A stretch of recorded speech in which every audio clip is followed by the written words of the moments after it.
Alors, bonjour tout le monde. Je suis bien heureux de m'adresser à vous en ce 17 août 2020. Déjà, le retour au travail pour nous qui sommes là depuis une semaine et vous qui allez venir nous rejoindre la semaine prochaine. Donc, bien heureux de m'adresser à vous. Donc, j'espère que vous avez passé des belles vacances et que vous avez pu vous reposer dans le calme parce que je vous annonce, si vous ne le saviez pas déjà, que nous avons une rentrée scolaire qui s'en vient et que nous devons la préparer.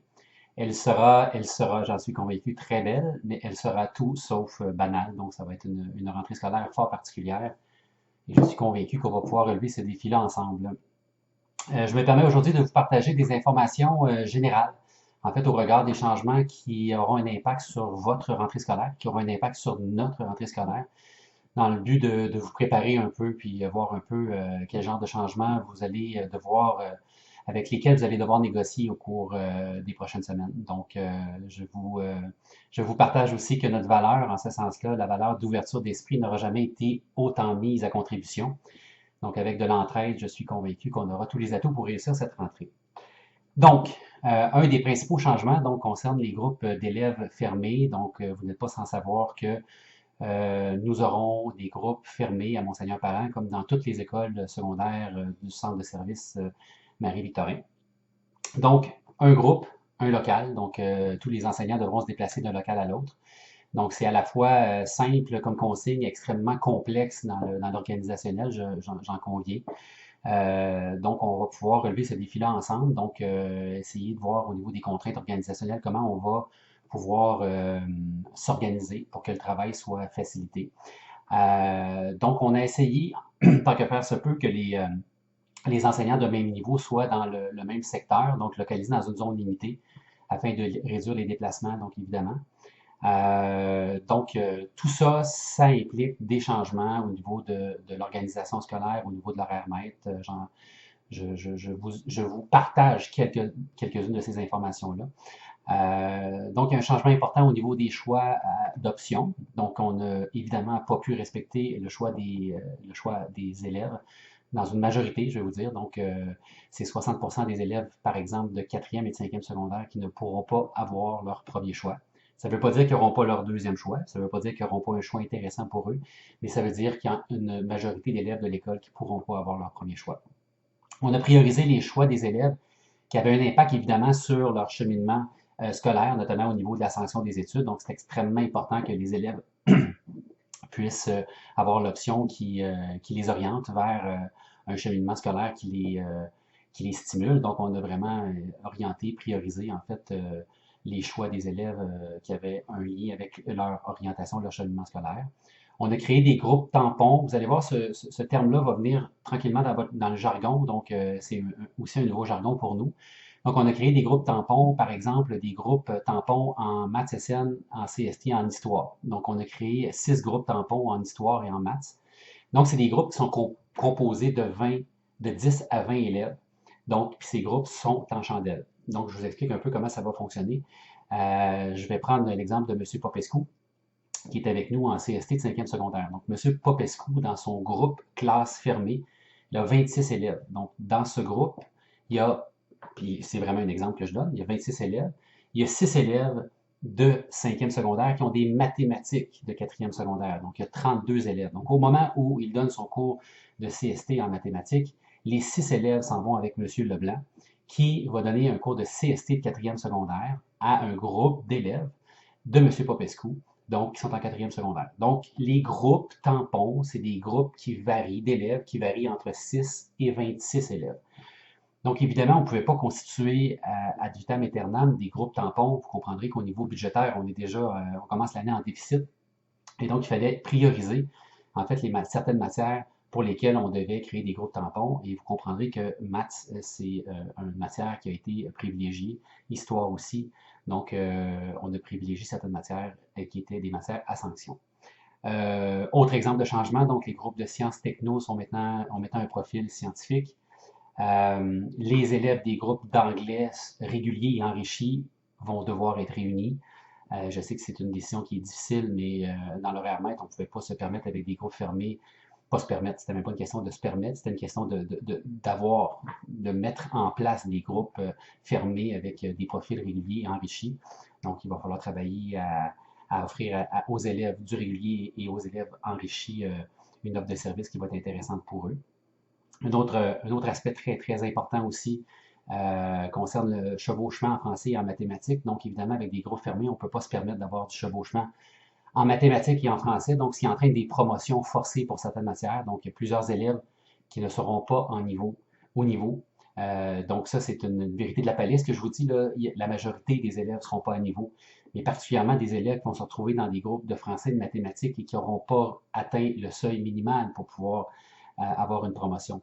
Malheureusement, ces élèves-là vont parfois se retrouver dans une année qui est supérieure à la leur. Donc là, il va falloir prévoir ensemble, en fait, des mesures pour soutenir ces élèves-là. Donc, les annonces du ministre d'aujourd'hui, entre autres, ça met un peu de baume sur la blessure qui est la rentrée avec tous les élèves qu'on doit aider. Donc, le ministre aujourd'hui a annoncé, là, ça semble prometteur, ce qu'il a annoncé avec l'ajout de 20 millions. Donc, je pense que rapidement, il y a des ressources qui vont venir nous aider à l'école. Et comme ces enveloppes-là vont être transférables, ça va nous permettre, ensemble, en équipe école, de décider en fait des mesures qu'on va mettre en place pour aider, soutenir ces élèves-là qui vont avoir des écarts importants à combler là, dans vos classes. Autre changement, bon, vous savez que les locaux d'art et de sciences ne seront plus consacrés à des groupes, mais vont être plutôt disponibles sur réservation. Donc, parce que les locaux d'art et de sciences devront être désinfectés après chaque utilisation, donc on va travailler avec vous à produire des horaires, puis à travailler en fait avec un système de réservation qui va être à la fois efficace et souple. Entre autres, en informatique, on a 3 labos en informatique, donc il y a 54 périodes qui seront disponibles par cycle. Il y a 33 périodes qui sont utilisées, donc on a privilégié l'utilisation des labos informatiques. Donc évidemment, ça va être un système au niveau sanitaire, ça va être un système qui va être assez, disons, important à mettre en place pour que, après chaque utilisation, en fait, les laboratoires soient bien désinfectés. Les cours de gym, les cours d'éducation physique vont se donner dans les gymnases, évidemment, avec les mesures sanitaires qui s'imposent.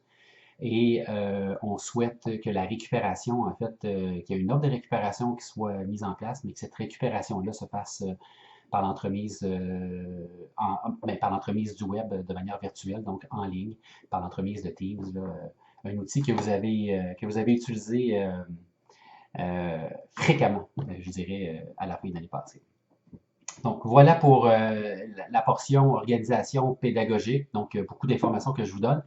Mais vraiment, pour moi, puis je le répète, c'est une façon de vous préparer pour ne pas que ce soit une surprise à la rentrée. Donc, une façon de vous préparer puis de vous inviter aussi de manière très constructive à la rentrée à nous aider à trouver les meilleures solutions possibles avec les ressources humaines qui sont disponibles parce que je peux vous dire qu'on a pas mal les mêmes ressources humaines que l'année passée.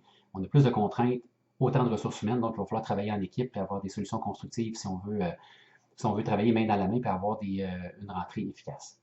Donc, au niveau de la salle des enseignants maintenant, donc étant donné que plusieurs classes seront fermées, évidemment, il y a des enseignants qui avaient leur local, en fait, avec certains aménagements dans leurs locaux, ce qui était tout à fait correct avant la COVID. Maintenant, bon, évidemment, les classes sont fermées, donc certains locaux sont réquisitionnés.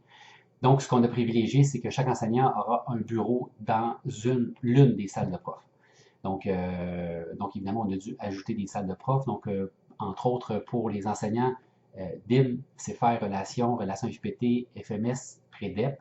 Donc, les enseignants vont garder leur bureau dans leur local. Donc, étant donné qu'il y a un certain nombre de périodes où l'enseignant titulaire est présent dans le local, donc on va garder le bureau dans la salle de classe. Par contre, chaque enseignant de ces groupes-là va avoir un bureau dans la salle des enseignants. Donc, c'est pour ces enseignants-là, 2 bureaux seront disponibles. Donc, on a considéré les enseignants aussi qui enseignaient 24 périodes et plus dans la même classe. Donc, il y aura un bureau aussi dans la salle des profs, dans la classe et dans la salle des profs. Donc, évidemment, pour ces enseignants-là, c'est une question d'efficacité au niveau de leur travail. Donc, on a privilégié 2 bureaux. Donc, 2 nouvelles salles de profs. C'est 247, donc le salon communautaire qui va être transformé en salle de prof, et le A118-2 qui sera aussi transformé en salle d'enseignants. Donc, à ce jour, nous avons près de 150 enseignants actifs actif étant, on sait qu'il s'en vient dans Monseigneur-Parent. Et donc, on a réussi à trouver là, pour, pour vous, enseignants, donc 120 places assises à 2 mètres de distance dans la salle de prof. Donc, on est à travailler là, à pied d'œuvre pour essayer de trouver des aménagements, mais je pense qu'on va y arriver. Donc, on va vous trouver un endroit sécuritaire. Et quand je dis sécuritaire, c'est à 2 mètres de distance de vos collègues. Je ne dis pas qu'eux ne sont pas sécuritaires, mais je dis que ça va être mieux de rester à 2 mètres de distance. Avec le scénario COVID aussi, je vais vous rajouter qu'une dizaine d'enseignants temps plein devraient combler les différents contrats disponibles dans notre école. Donc, vous comprendrez qu'avec les tampons dont j'ai parlé tantôt, là, les groupes tampons, donc évidemment, c'est des enseignants en surplus, en fait, qui vont venir nous aider à enseigner à ces sous-groupes-là, donc les groupes tampons. Donc, évidemment, c'est une dizaine d'enseignants qui vont venir combler différents contrats. Donc, on n'aura jamais eu autant d'enseignants à l'école Monseigneur-Parent. Donc, c'est quand même bien, puis ça progresse très bien. Donc, on parle aussi de 1000, quand je parle d'enseignants, donc je parle évidemment d'élèves devant les enseignants, là.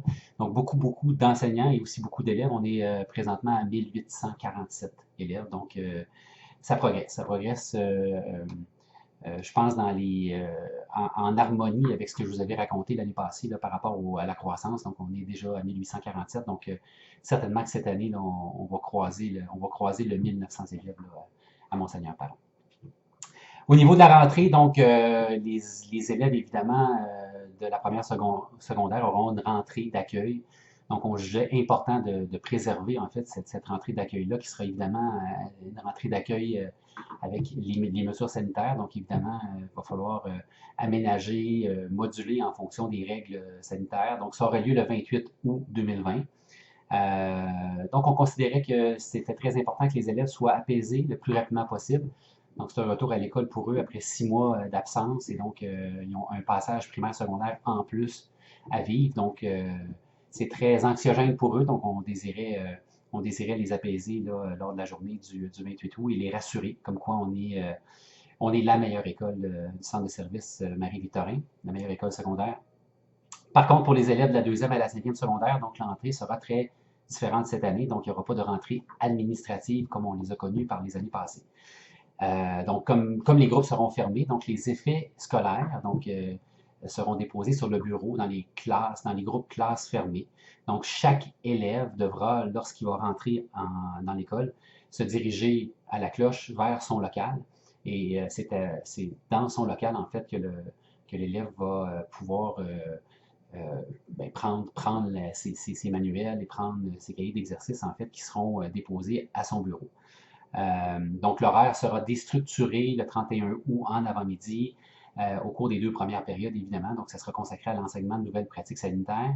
Donc, on sait que l'avant-midi du 31 août, ça va être déstructuré. Maintenant, évidemment, il faut produire le matériel, puis il faut donc s'assurer que l'animation et puis les contenus soient développés. Donc, on s'affaire à travailler là-dessus.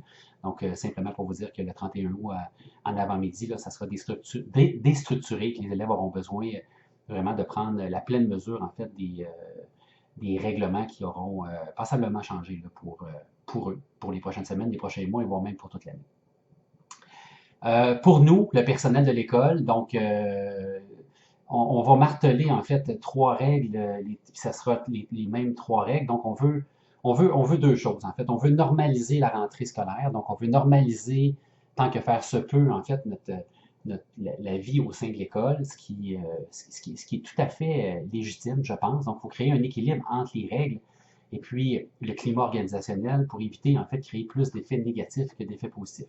Et ça, c'est tout un exercice parce que lorsqu'on décide de laisser un petit peu plus de liberté, d'un côté, c'est comme si on laissait un peu aller certaines mesures, ou en tout cas, disons qu'on était peut-être pas en respect de la mesure, mais disons qu'on était on aurait tendance à vouloir, garder les élèves en classe, puis s'assurer qu'ils se déplacent en groupe, mais on pense que ça va avoir un effet sur leur santé mentale, ça va avoir un effet, en fait, sur les problèmes de comportement. Donc, ce qu'on va miser, en fait, c'est sur 3 règles, puis on va s'appliquer, on va être beaucoup d'adultes dans l'école, on va s'appliquer, nous, premièrement, de les observer, de les respecter, puis deuxièmement, de les faire appliquer. Et je pense que le lavage de mains, ça commence par là. Donc, évidemment, de se laver les mains fréquemment dans l'école, ça va être vraiment important. Donc, il va y avoir des produits pour se désinfecter les mains, il va y avoir des endroits pour se laver les mains. Donc, ça ne sera pas les endroits qui vont manquer, ça ne sera pas les produits qui vont manquer. Alors, il va falloir vraiment enseigner les bonnes façons de faire et se laver les mains fréquemment.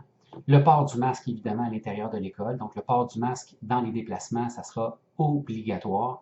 Et je peux vous dire qu'on le pratique à l'école présentement, puis c'est pas par manque de volonté, mais parfois on l'oublie. Et donc, il va falloir être bienveillant à l'égard des autres, pour se rappeler qu'il faut vraiment porter le masque et aussi qu'il faut se laver les mains. Et le troisième, et non le moindre, c'est le respect de la distanciation sociale qui est extrêmement difficile. Donc, il va falloir garder une distance de 2 mètres. Donc, vous allez voir, ça va se clarifier tout ça, là, le 2 mètres, le 1 mètre et demi, le mètre, évidemment, ils vont sûrement évidemment nous sortir une autre distance. Mais pour l'instant, c'est vraiment les trois règles. Donc, lavage de mains, le port du masque et le respect de la distanciation sociale. Donc, évidemment, je reviens parce que c'est ça que je m'apprêtais à dire. Distanciation sociale, on parle de trois, il y a trois distances, je dirais. On va en oublier une, celle du centre, là, à 1,5 m.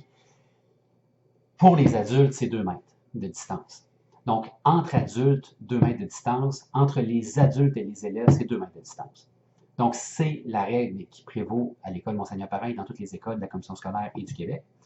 Maintenant, les élèves, pour eux, entre eux, c'est 1 mètre de distance. Donc vraiment, il faut vraiment que les élèves soient conscients qu'ils ne peuvent pas s'approcher à moins de 2 mètres de distance, à part lorsqu'ils ont le masque. Donc, évidemment, un élève peut aller vous voir, peut aller discuter avec vous, mais à ce moment-là, c'est à l'intérieur de 2 mètres, ça prend absolument le port du masque de part et d'autre, c'est-à-dire vous devez porter le masque et l'élève doit porter le masque. Donc, c'est la même chose en classe, si l'élève s'approche de votre bureau, et on aura l'occasion d'en reparler. Donc, évidemment, ce dernier va devoir mettre le masque pour aller pouvoir s'entretenir avec vous à votre bureau. Ou pour toute autre raison, si par exemple vous avez à circuler en classe, vous allez devoir demander aux élèves de mettre leur masque et vous allez porter le masque et vous allez pouvoir circuler à ce moment-là en classe en toute sécurité. Donc voilà, lavage de main, port du masque et respect de la distanciation, on va se le rappeler souvent. Alors, ça sera les 3 règles en application dans l'école. Maintenant, lors des pauses, lors des dîners, ça sera principalement assez libre je dirais, là, au niveau des sorties et des entrées. En fait, évidemment, les élèves vont se promener avec un masque, puis les élèves vont respecter la distanciation d'1 mètre. Donc, évidemment, c'est au niveau de la surveillance que ça va falloir augmenter, la vigilance, puis 2, le nombre d'heures, le nombre de la participation en fait du personnel au niveau de la surveillance pour s'assurer en fait que les élèves respectent en fait la distanciation sociale. Au dîner, ce qu'on a prévu, c'est avoir 2 battements, en fait un battement qui va pouvoir, dont les élèves vont pouvoir aller à la cafétéria et vont pouvoir aussi aller dîner à la cafétéria. Et un autre battement aussi, ou un autre groupe, d'autres groupes en fait identifiés pourront aussi aller à la cafétéria. Il va être permis aussi de dîner dans les airs, évidemment avec une distanciation sociale, donc il va être permis de dîner dans les airs là, pour les élèves qui auront leur lunch. Voilà, donc on aura l'occasion d'en reparler. Donc évidemment, je vous brosse un portrait très large en fait des règles et de comment ça va fonctionner. Évidemment, lors de la rentrée en rencontre d'unité, on va approfondir encore plus en détail en fait toutes ces règles-là, pardon. Au niveau du déjeuner et de la rentrée, donc évidemment, vous comprendrez que dans les circonstances, le déjeuner de la rentrée et en fait tout ce qu'on a pu faire dans les dernières années sera remodelé à la sauce COVID-19. Donc, dans les circonstances, donc le déjeuner n'aura pas lieu. Par contre, ce qu'on va vous faire, c'est qu'on va vous préparer un petit goûter individuel qui sera déposé sur votre bureau dans les salles de prof. Donc, ça va vous permettre, en fait, en toute sécurité, de pouvoir grignoter et de discuter évidemment avec vos collègues qui seront dans les salles de prof. Et il y aura aussi le sac de la rentrée qui sera déposé sur votre bureau. Donc, vous aurez votre sac de la rentrée, donc avec agenda et autres documentation. Donc, vous aurez votre sac de la rentrée et le petit goûter qui sera sur votre bureau. Au niveau des communications, donc jusqu'à nouvel ordre, les communications se feront par Teams. Donc, la logistique entourant les rencontres, là, ça va être élaboré en fait au cours des prochaines semaines. On le fera au moment opportun, mais pour l'instant, évidemment, vous comprendrez qu'on n'a pas eu l'occasion de prendre la pleine mesure. Puis quand je dis la pleine mesure, c'est au sens littéral du terme, là, je veux dire de regarder, par exemple, dans l'amphithéâtre, en distanciation sociale, là, combien on pourrait être. Donc, on s'est dit qu'on voulait être, disons, prendre plus de précautions en ce début d'année, voir comment la rentrée se passe, voir comment on est à l'aise avec les rencontres par l'entremise de Teams, d'une part, puis d'autre part, de voir aussi au niveau sanitaire l'évolution, en fait, de la COVID-19. Ça va nous permettre au moment opportun aussi de recommencer à avoir des rencontres, mais vous comprendrez que pour certaines unités, il y a des groupes, en fait, des groupes dans certaines unités qui ne peuvent même pas être dans une classe, donc ça prendrait un amphithéâtre qui est plus grand. Donc, on va privilégier, en fait, de faire, en ce début d'année, des rencontres sur Teams. Donc, je vais poursuivre aussi les communications là, par l'entremise de la chaîne YouTube, de notre chaîne Monseigneur Parent sur YouTube. Donc, je communiquerai activement et fréquemment avec vous sur la chaîne YouTube. Assemblée générale, évidemment, ça aura lieu sur Teams. Première rencontre d'unité, comme je le disais aussi, va avoir lieu sur Teams. Évidemment, les règles de 2 mètres de distance sont prescrites en tout temps. Donc, lorsque vous allez participer aux rencontres d'unité par Teams, on vous invite à prévoir déjà d'avance d'être à 2 mètres de distance de vos collègues, donc de choisir un endroit où vous allez pouvoir assister à la rencontre et puis que vous allez pouvoir être en sécurité sanitaire, je dirais, comme ça entre guillemets. Donc voilà, donc on va s'ajuster en temps et lieu suivant l'évolution des directives sanitaires qui seront modulées en fonction évidemment de l'évolution de la COVID-19. Donc, pour l'instant, on en est là. C'est juste de vous lire ça, je vous dis pas que j'ai mal au cœur, mais je vous dirais que c'est énorme, en fait, ce qu'on s'apprête à vivre. C'est une rentrée vraiment, vraiment pas banale, comme je le disais. Je compte sur vous. Je sais que je peux compter sur vous. Nous sommes dans une zone inconnue. Donc, on va évidemment jouer dans des grandes zones d'imperfection. Puis je vais le redire souvent, on était déjà imparfait et croyez-moi, là, on l'est davantage parce qu'on ne sait pas dans quoi on s'embarque. On va essayer, on va tenter certaines choses. Il y a des choses qui vont fonctionner, il y a des choses qui vont moins bien fonctionner, mais on va être à l'écoute. On va travailler ensemble pour s'offrir les meilleures conditions d'enseignement qui vont permettre les meilleures conditions d'apprentissage. Donc, évidemment, on va travailler en équipe et on va le construire ensemble. Donc, voilà. Je m'arrête là-dessus. S'il y a d'autres nouvelles, évidemment, je vais communiquer avec vous rapidement. Pour l'instant, je vous attends à la semaine prochaine, en fait, à l'école Monseigneur Parent. Et vous aurez certaines directives qui vous seront communiquées par courriel. Donc, je vous invite à prendre vos courriels d'ici la rentrée qui se fera la semaine prochaine. Alors, je vous salue. Je vous souhaite une belle fin de vacances et j'ai bien hâte de vous retrouver avec les mains propres, avec le masque et évidemment en distanciation sociale. Alors, merci.